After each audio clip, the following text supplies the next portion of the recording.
জাতীয় সংসদ নির্বাচনের আর মাত্র কয়েকদিন বাকি। প্রচারণার শেষ সপ্তাহে এসে ঢাকায় নির্বাচনী প্রচার তুঙ্গে।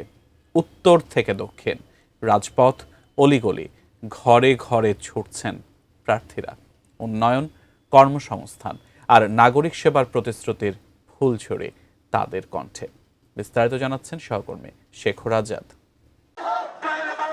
আর মাত্র 7 দিনের মতো সময়। শেষ মুহূর্তে ভোটারদের মন জয়ের চেষ্টা তীব্র হয়েছে প্রার্থীদের মধ্যে। ঢাকা 18 আসনে বিএনপি মনোনীত প্রার্থী SM জাহাঙ্গীর হোসেন বুধবার গণসংযোগ করেন তার নির্বাচনী এলাকা দক্ষিণখানে। জনগণ চাচ্ছে তাদের প্রত্যাশিত প্রার্থীকে ভোট দিবে, প্রত্যাশিত মার্কায় ভোট দিবে এবং জনকল্যাণে যারা কাজ করে তাদের সাথেই থাকবে। এই যাবৎকালে আমরা দীর্ঘদিন রাজনীতি করি। বিএনপি যখন ক্ষমতা ছিল তখন আমরা এলাকার ব্যাপক ডেভেলপমেন্ট করেছি এবং সেই প্রত্যাশা থেকে মানুষ আশা করছে আগামী 12 তারিখ বিএনপি ভোট দিবে এবং বিএনপি জনগণের কল্যাণে কাজ করবে। গণসংযোগ, উঠান বৈঠক আর ছোট ছোট সমাবেশে ব্যস্ত সময় পার করছেন একই আসনের এনসিপি মনোনীত প্রার্থী আরিফুল ইসলাম। কোয়ালিটি সম্পন্ন আন্তর্জাতিক মানের still bar CSRM, committed for better still.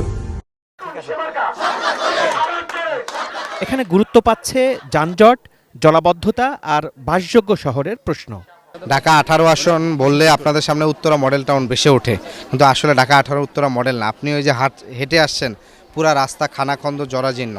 দ্বিতীয়ত এখানকার যে সিটি কর্পোরেশন অন্তর্ভুক্ত থাকলে বিদ্যুৎ, গ্যাস, পানির সেবা, সেই জায়গার গ্যাস নাই। শেষ সপ্তাহের এই প্রচার ও জনসংযোগ ঠিক করে দিতে পারে ঢাকার ভোটের হিসাব। প্রতিশ্রুতি আর প্রত্যাশার মাঝে কার হাতে যাবে ঢাকা 18 নেতৃত্ব, সেই সিদ্ধান্ত দেবেন ভোটাররাই। Shekhar Azad, ATN news, Dhaka.